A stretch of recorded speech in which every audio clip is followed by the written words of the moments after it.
Ouais. Alors aujourd'hui, on va parler de l'Allemagne. L'Allemagne et la France en ce moment, rien ne va plus. Hein. C'est vraiment que des conflits sur à peu près tout. Hein. Et on va parler surtout du déclin, entre guillemets, parce que ça reste l'Allemagne, de la puissance légendaire de l'économie allemande. Oui, puissance légendaire. D'abord, cette vidéo, c'est pas une vidéo contre l'Allemagne, puisque j'adore l'Allemagne. Moi, c'est un pays que j'ai toujours kiffé. Berlin est une ville que j'adore. Donc c'est pas du tout une vidéo contre les Allemands, mais on va faire un peu le point sur où en est l'Allemagne aujourd'hui. Et pour ça, on se rend où? Sur métamorphose47.com, le meilleur site de bourse et de finance. Alors bien évidemment, quand on arrive sur le site, on ne peut pas y échapper, le grand bandeau de Giraud. De Giraud qui est l'un de mes courtiers, donc si vous êtes intéressé par la bourse et que vous voulez investir sur les actions, le lien dans la description, les amis. Oui, les amis, dès l'entrée de la vidéo, maintenant. La puissance économique de l'Allemagne n'existe plus. Ah oui, là, je dois avouer que sur le titre, je suis pas allé de main morte. Toujours un petit peu racoleur, c'est normal. J'aurais pu titrer également « L'Allemagne, autrefois puissance économique mondiale, est confrontée à un ralentissement économique sans précédent. » Mais c'était un peu long. Alors, l'érosion de la réussite économique. Pendant des décennies, l'Allemagne a connu une série de succès économiques remarquables. Elle dominait les marchés des voitures de luxe et des machines industrielles, tout en prospérant grâce aux exportations. Hein, ça, on sait tous, c'est vraiment le truc qui fait briller l'Allemagne. Où que tu aies voyagé dans le monde, tu ne peux pas y échapper. Hein, que ce soit au Moyen-Orient, aux États-Unis, en Asie, en Europe, les fameuses berlines allemandes.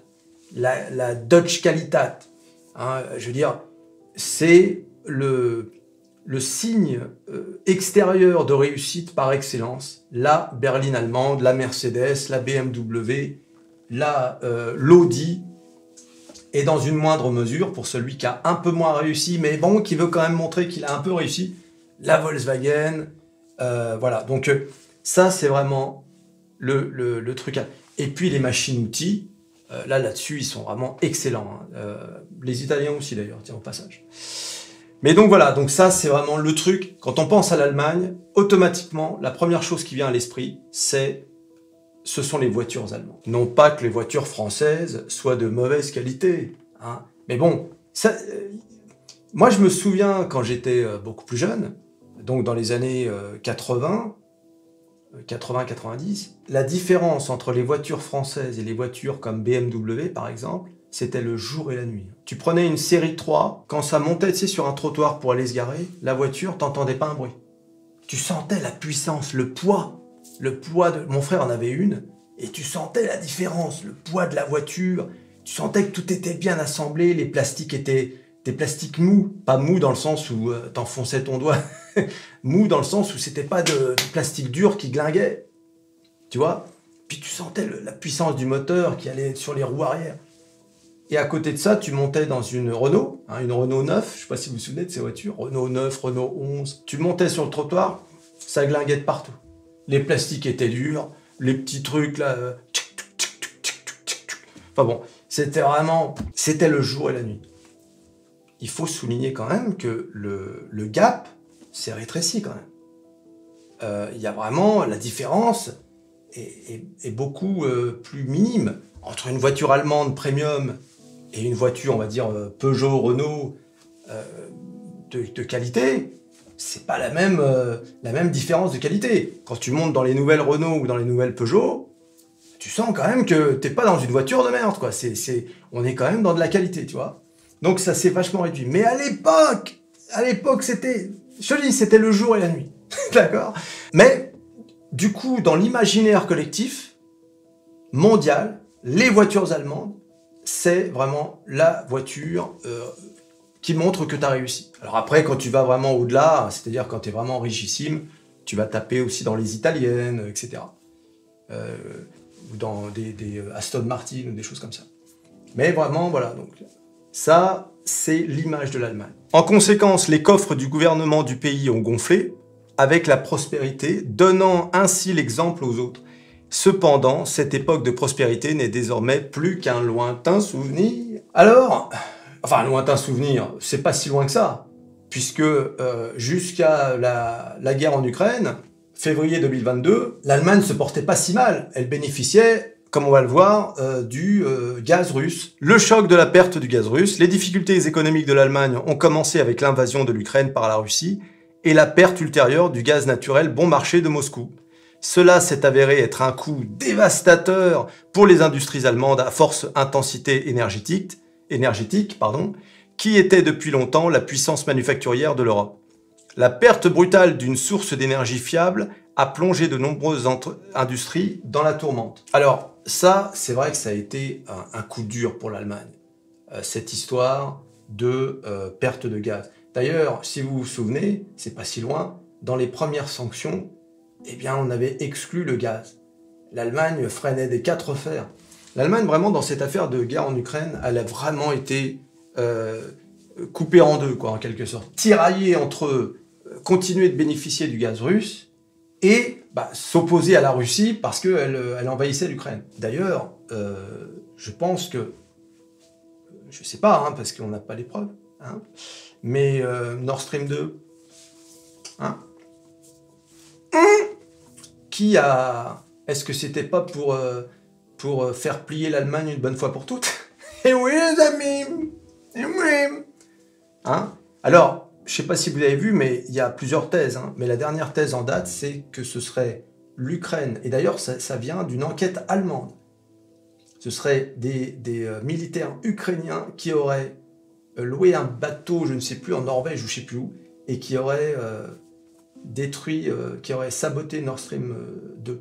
Mais certains disent c'est impossible qu'ils aient pu faire un coup pareil sans l'aide des Américains.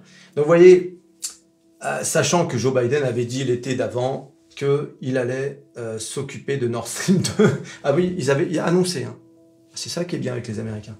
Voilà. Donc là quand même, mais vous aurez remarqué bien évidemment, dans cette histoire de Nord Stream 2, personne ne cherche à savoir la vérité. Ou à peine. Quelques journalistes ici et là. Mais j'ai pas entendu Macron exiger des explications des Américains. Tu vois? C'est incroyable. Comment les États... Non, on n'a rien vu. C'est fou quand même cette histoire de Nord Stream 2. C'est comme quand on a découvert avec Edward Snowden que la NSA écoutait les chefs d'État français et allemands. Angela Merkel, et à l'époque, je sais plus, c'était quoi? C'était Sarkozy. Ouais, ils ont rouspété comme ça, tu sais. Oui, on est fâchés quand même. Alors que ça aurait dû donner un incident diplomatique sans précédent. Avec fermeture d'ambassade, interruption de relations diplomatiques, tu vois. Non. On n'est pas content. Mais bon, tu reprendras bien un peu de champagne. Eh oui, les amis. Alors tu vas me dire, mais comment ça se fait justement que ça se soit pas passé comme je viens de le dire, c'est-à-dire incident diplomatique et tout le bastringue. Mais vous n'écoutez pas ce que je dis sur Métamorphose 47? Quasiment une vidéo sur deux. We're all American. We're all American. Nous sommes tous américains. Nous sommes sous protectorat américain. Mais oui. Qu'est-ce que je lui dis? Vous n'arrivez pas à le croire. Non, la France est indépendante, la France est un pays souverain. Et que... Mon pauvre, il n'y a pas de souveraineté en Europe. D'accord? Pas plus aujourd'hui que demain. Et ça n'a rien à voir avec l'Union européenne. La Grande-Bretagne qui a quitté l'Union européenne, elle est toute... Alors elle, c'est puissance 1000. Elle est vraiment... Elle, il faut savoir que... la Grande-Bretagne, si elle veut lancer un jour une arme nucléaire, elle doit demander l'autorisation aux Américains. Voilà. Donc, mais bon, ça c'est vraiment une hypothèse que j'espère impossible. Quand les Américains nous font des coups tordus, on fait semblant de rouspéter, ça c'est pour la population, d'accord? C'est ce qui... Dernièrement, l'un des coups de Trafalgar qu'ils nous ont fait, les Américains, c'est l'affaire des sous-marins, avec l'Australie. Tu as vu? Biden, il a osé dire à Macron, je ne sais pas si vous vous souvenez de cette vidéo, ils sont tous les deux l'un à côté de l'autre, c'est un malentendu, je suis désolé. Et oui, c'est tout, terminé. Voilà, circuler, il n'y a plus rien à voir. Parce que ce sont eux qui nous dirigent. Enfin, qui nous dirigent. En tout cas, tu peux rien faire. Regarde, depuis qu'il y a la guerre en Russie, qui est-ce qui intervient le plus militairement? Ce sont les Américains. Et à cause de cette guerre, mais plus que jamais, la Pologne, la Hongrie, l'Allemagne s'en remettent aux Américains, mais plus que jamais, plus que jamais. Voilà, parce qu'ils se disent, mon Dieu, il n'y a qu'eux qui peuvent nous protéger, tu vois. Donc le projet de la France de faire une armée européenne, c'est pas pour demain. Je sais pas si tu as vu ma vidéo sur MetaPerso sur l'iPhone 15, tout au plus, l'Europe est tout juste bonne à forcer Apple à passer à l'USB-C.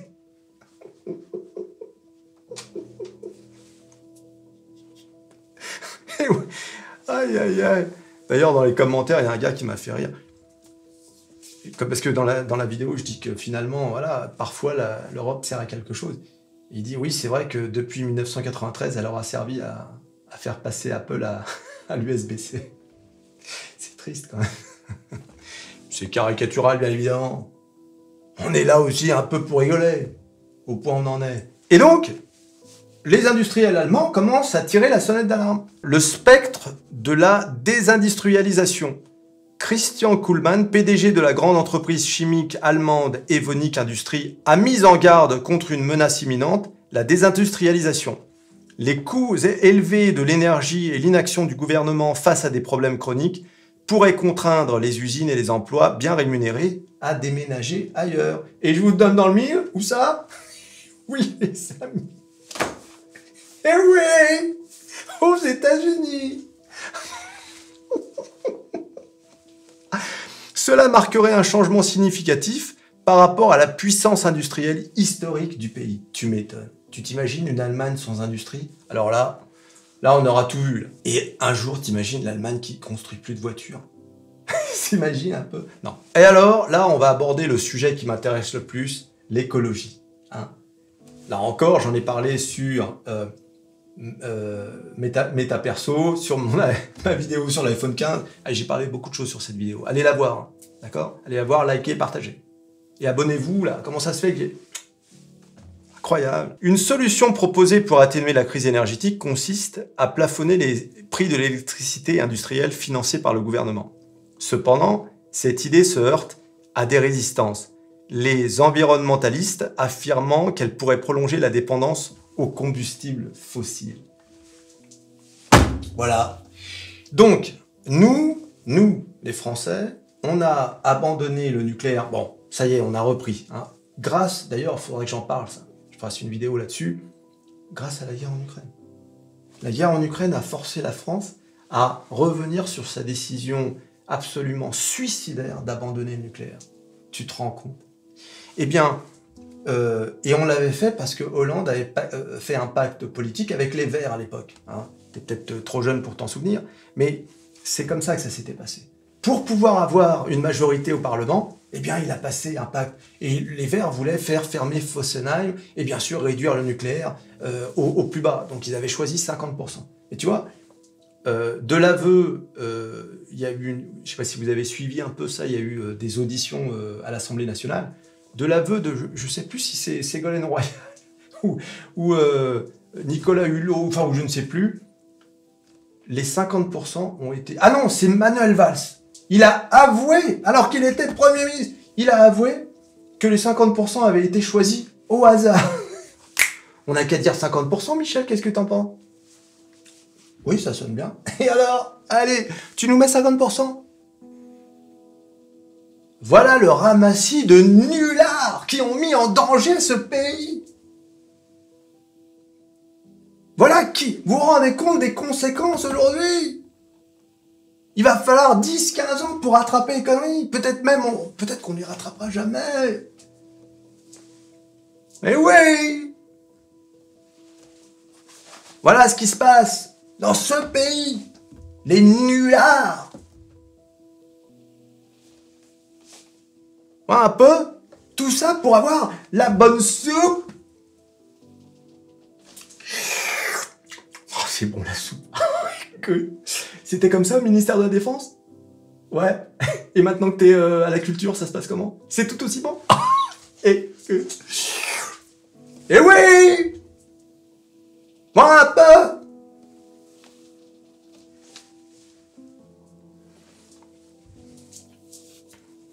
Et au moment où je te parle, tous ces gens bénéficient de la retraite. La retraite, tu sais, des ministres, le député, tu vois. Ça me rappelle le sketch des inconnus, tu sais. Le mec, il accueille un candidat à la présidentielle.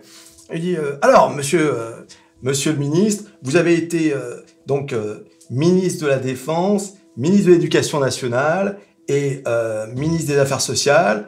Et alors, aujourd'hui, au président... Attendez, l'autre répond. Attendez, vous avez oublié, ministre de la Culture. Ah non, c'est pas écrit dans la fiche. Bon, écoutez, j'en sais quelque chose, je touche une pension à vie. D'ailleurs, ce sketch n'a pas pris une ride. Tu vois un peu? Quelle honte. Quelle honte. C'est pas moi qu'ils ont dit, tu sais. Non, c'est pas moi. Hollande. Tous. Alors, et donc les écolos, il faut savoir qu'en Allemagne, vous le savez peut-être pas, mais depuis des décennies, l'Allemagne est vraiment en pointe en matière d'écologie. Hein. C'est-à-dire que eux, si tu penses que les écolos français sont durs, là-bas c'est encore pire. Les écolos sont très très puissants en Allemagne. Très très puissants. Et ils sont totalement anti-nucléaires. Et surtout depuis Fukushima, bien évidemment. Donc la hausse du coût du gaz, qui a doublé depuis 2021, fait des ravages dans les industries nécessitant des processus continus à haute température. Défi supplémentaire révélé. Les chocs extérieurs ont mis en lumière des faiblesses jusque-là négligées des fondations de l'Allemagne. Il s'agit notamment du retard dans l'adoption de la technologie numérique par le gouvernement et les entreprises. Parce que c'est bien beau d'être un champion industriel, etc. Seulement, on voit bien, le monde évolue de plus en plus dans l'intelligence artificielle, la miniaturisation, les semi-conducteurs, le monde virtuel, etc., etc. Donc il faut que l'Allemagne puisse s'adapter à ces nouvelles technologies.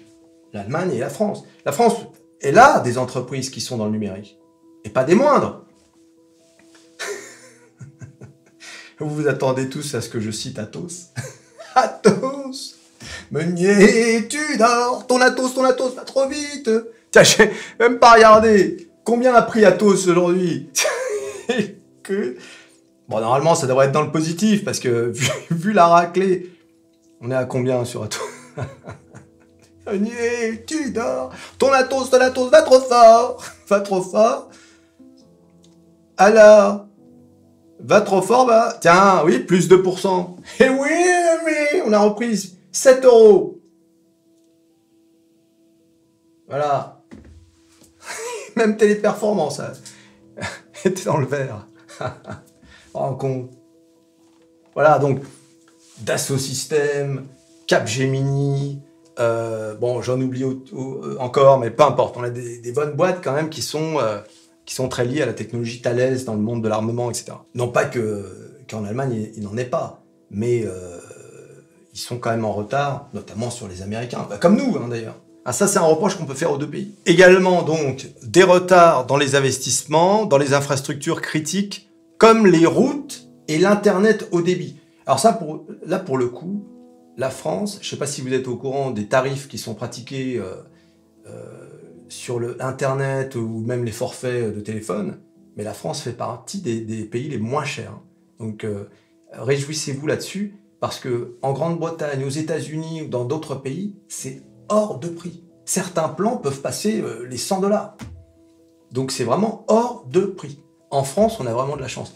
Remercions d'ailleurs Xavier Niel, qui à l'époque, vous êtes peut-être trop jeune pour l'avoir vécu, mais ce gars-là a fait baisser d'un tiers le prix de l'ADSL. Un tiers, du jour au lendemain. Oh! Eh oui, les amis. Puis même, il a fait... à chaque fois, il apportait des box beaucoup plus évoluées. C'est lui qui a mis un coup de pied dans la fourmilière. C'est lui qui a créé le forfait à 2 €, là. D'accord? Donc il a vraiment... Alors lui, il a foutu un coup de pied dans la fourmilière, si bien que les concurrents, comme Martin Bouygues et Orange, avaient demandé à François Fillon, qui était alors Premier ministre, d'interdire Free. Tu te rends compte? Sous prétexte que, à force de baisser les prix, eh bien, ça mettait en péril le modèle social. T'as vu un peu? Et heureusement, François Fillon, à l'époque, a eu le nez de refuser. Parce qu'il s'est dit, si jamais j'accepte un truc pareil, là, je vais avoir les Français sur le dos. T'as vu un peu comment ça marche? Eh oui! Comment ils ont voulu jarter les concurrents. C'est incroyable, hein? Eh ouais, les gars. C'est comme ça que ça se passe. Les gars, ils en ont rien à foutre des Français. S'ils peuvent nous charger jusqu'à l'os, ils nous le feront sans hésiter. Et oui. Et donc, le retard sur la fermeture des centrales nucléaires, ce qui suscite des inquiétudes quant au prix et aux pénuries d'électricité. Et oui, parce que l'Allemagne ne veut toujours pas reculer dans sa décision de fermer les centrales nucléaires, quitte à faire du charbon, c'est pas grave. Ils ne veulent plus de nucléaire. Comme vous le savez, cette histoire du nucléaire entre l'Allemagne et la France, ça chauffe. Parce que l'Allemagne pousse pour que le nucléaire soit exclu des énergies renouvelables, de façon à ce que la France ne reçoive pas de subventions de l'Europe. Parce que forcément, l'Allemagne pousse pour que l'Europe finance les énergies renouvelables comme le solaire et l'éolien. La France dit, attendez, le nucléaire ne propage pas de carbone, etc. Donc du coup, on devrait pouvoir bénéficier des subventions. Et l'Allemagne freine des quatre fers. Et là, alors pour le coup, c'est la moitié de l'Europe contre l'autre moitié. Il y a à peu près une vingtaine de pays, je crois, qui sont avec la France. Et l'Allemagne, je crois que c'est allié avec d'autres pays comme l'Espagne et je ne sais plus qui, pour freiner, pour aller dans son sens. D'accord? Donc il y a une guerre. D'ailleurs, il y a une guerre entre l'Allemagne et la France pour donc, le nucléaire. Ça, c'est le plus gros conflit entre les deux pays. Le char de nouvelle génération, l'avion de nouvelle génération, le SCAF, qui va certainement finir avec la France, qui va faire son propre avion tout seul, comme ça s'est passé avec le Rafale. C'est pareil, le Rafale, normalement, il y avait la France dans le projet Eurofighter. Les Français ont dit non, écoutez, votre avion, il est vraiment dégueulasse, on se retire. Et d'ailleurs, quand tu compares le Rafale à l'Eurofighter, bon, il n'y a pas photo. D'un côté, tu as l'Eurofighter qui est moche comme tout, et souvenez-vous de ce que disait Marcel Dassault, un bel avion, c'est un avion qui vole bien. Voilà, et l'Eurofighter, c'est un désastre total, et c'est vraiment une M sans nom, alors que le Rafale, la France. Oui, les amis, le Rafale, c'est vraiment... Non mais franchement, d'ailleurs, il se vend comme des petits pains maintenant. Le Rafale a un carnet de commandes si énorme que désormais, Dassault est en recherche de personnel. D'ailleurs, si vous travaillez dans l'aviation, allez contacter Dassault Aviation. Aujourd'hui, les carnets de commandes sont tellement pleins qu'il faut je ne sais plus combien d'années avant de recevoir ton Rafale. Il est pour quand mon Rafale? Ah oui, mais enfin, il est commandé déjà il y a 3 ans. Tu vois un peu? Tout le monde se le déchire. D'accord? Ah oui, l'alternative, c'est le F-35 américain. Déjà, les Américains ne le vendent pas à tout le monde. Et puis, je ne sais même pas s'il est plus cher, d'ailleurs. Je suis même pas sûr. Je suis même pas sûr. Mais je crois qu'au niveau maintenance, etc., par heure de vol, je crois que c'est beaucoup plus cher. Mais bon, à la limite, on s'en fout. L'important, c'est que effectivement, la France a une expertise en aviation, et notamment en aviation militaire. Et en fait, la seule raison pour laquelle on s'associe à l'Allemagne et à d'autres, c'est pour l'oseille. C'est pas du tout pour les questions européennes, etc., de collaboration. Non, c'est parce qu'on n'a pas l'oseille pour développer un tel programme. C'est la seule raison. Oui. Parce que quand tu conçois un avion, il faut le vendre pour rentabiliser les études et la construction, etc. Mais il faut un minimum de ventes. Sauf que la France n'a pas les reins assez solides pour acheter assez d'avions pour rentabiliser. Donc elle est obligée d'avoir des partenaires pour s'assurer un nombre de ventes, par exemple, je sais pas moi, 1000 avions partagés entre 5, 6, 7 pays. Plutôt que 250 pour la France toute seule. Tu vois ? D'ailleurs, c'est au début ce qui s'est passé avec le Rafale. Heureusement qu'il y a eu les autres pays qui ont commandé. L'Égypte, l'Inde, la Croatie, la Grèce, le Qatar, je crois qu'il y a l'Indonésie, il y a d'autres pays qui sont sur le coup. Alors on s'est un peu écarté, mais c'est un sujet passionnant. Voilà, donc en ce moment, entre l'Allemagne et la France, rien ne va plus. Hein.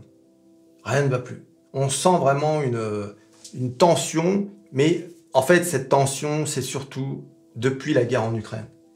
Et parce que, comme vous le savez, on est sur le marché de l'électricité, et les Français sont engagés là-dedans. Ce qui fait que l'électricité française est 4 fois plus chère, 5 fois que ce que ça coûte, à cause de ce marché de l'électricité. Tu vois, et à cause aussi du fait que l'Allemagne a abandonné son nucléaire. Et qu'ils veulent qu'on abandonne notre nucléaire. En tout cas, que ça nous coûte un bras. Parce qu'ils ne veulent pas que nous ayons un avantage en matière énergétique. Parce que, n'oubliez pas, hein, les usines qui s'en vont aux États-Unis, elles s'en vont pour 2 raisons. La première, c'est l'IRA, c'est-à-dire The Inflation Reduction Act. D'accord ? C'est ce plan de réduction qu'a mis en place Biden pour favoriser quiconque fabrique sur le sol américain. Donc tu as des crédits d'impôt de plusieurs millions de dollars. Et la deuxième raison, c'est le prix de l'énergie, qui est beaucoup plus bas aux États-Unis. Donc si la France, tu vois, un gros parc nucléaire, etc., et peut proposer aux entreprises une énergie beaucoup moins chère, eh bien, peut-être même que les entreprises allemandes vont venir s'installer en France. Tu vois ? Donc, pour l'Allemagne, l'intérêt, c'est que la France n'ait pas une énergie bon marché. C'est pour ça qu'ils font tout pour que le nucléaire français ne soit pas subventionné par l'Union européenne. Eh oui. Alors, tu vas me dire, ouais, c'est dégueulasse. Les États-Unis, l'Allemagne, la Chine, chaque pays défend ses intérêts. Ne reproche jamais à un pays de défendre ses intérêts. C'est pour ça que j'ai dit au début de cette vidéo que c'était pas une vidéo anti-allemande. On n'est pas contre l'Allemagne. Ils font ce qu'ils ont à faire. Stratégiquement, c'est très bien joué. Voilà. C'est à nous de faire ce qu'il faut. Mais c'est pas avec le ramassis de mangeurs de soupe. J'avais pensé ça. Qu'on va y arriver. Tu l'as compris, j'espère. Eh oui, ami. Alors, concurrence mondiale dans les technologies du futur.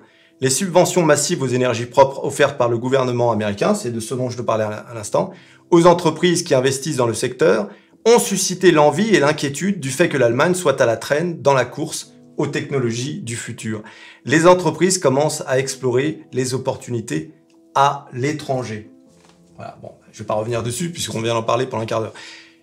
Et donc, il y a appel au pragmatisme. Tiens, d'ailleurs, j'ai fait une faute là. Face à ces défis, les chefs d'entreprise comme Kuhlmann exhortent les décideurs politiques, sûrement des mangeurs de soupe aussi, à adopter une approche plus pragmatique.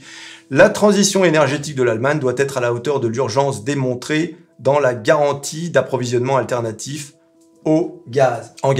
Une voie à suivre. La décennie dorée de la croissance économique de l'Allemagne l'a plongée dans la complaisance. Pour faire face à la crise actuelle, il est essentiel de mettre fin à l'incertitude entourant les prix de l'énergie. On en revient toujours à cette histoire d'énergie. Vraiment, j'insiste. Hein. L'énergie, parce qu'on parle souvent de coûts d'électricité pour les particuliers, mais c'est pas ça le plus important pour un pays. C'est l'énergie que payent les entreprises. Regardez tous ces gars, les boulangers qui ont vu leur facture multipliée par 10 et qui sont obligés de mettre la clé sous la porte. Et je te parle même pas des grosses boîtes.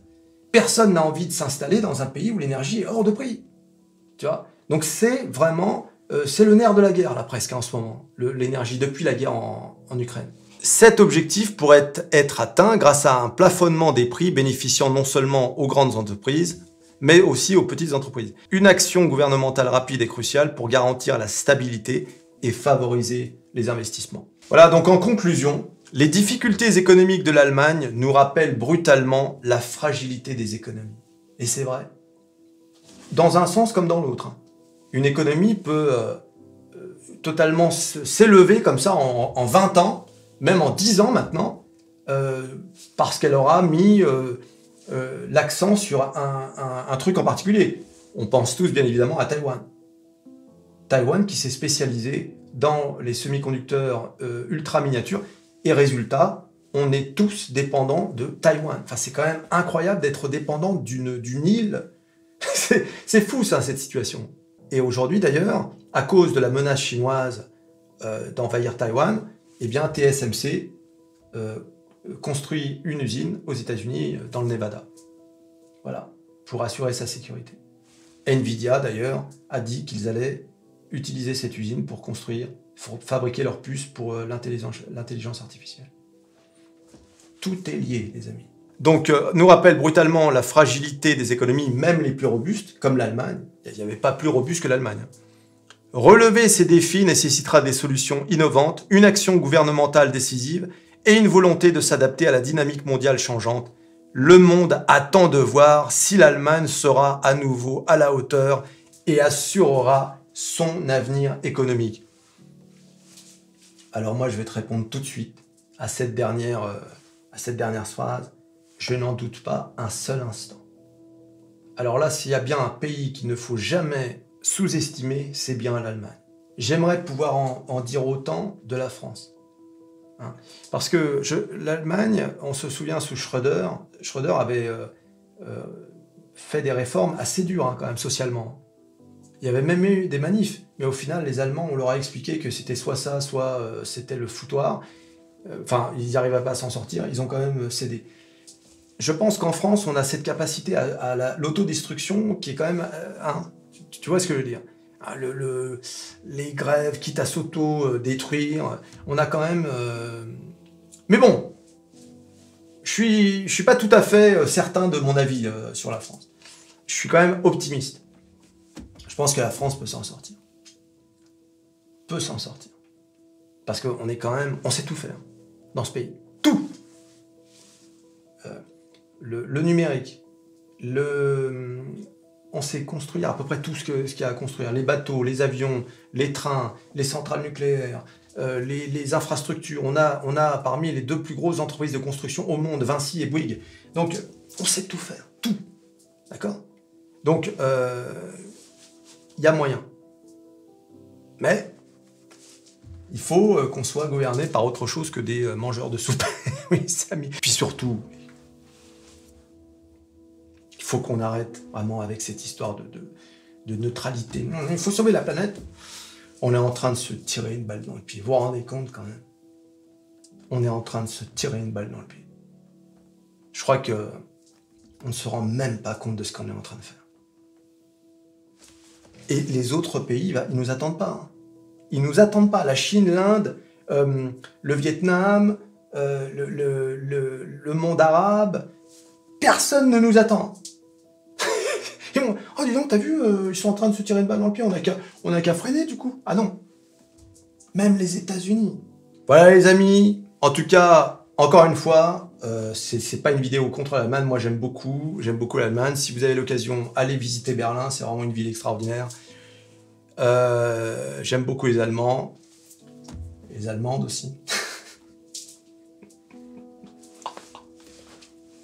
Oh le coquin. Tu t'abonnes, tu likes, tu partages, tu cliques sur à peu près tout ce qui peut être cliqué.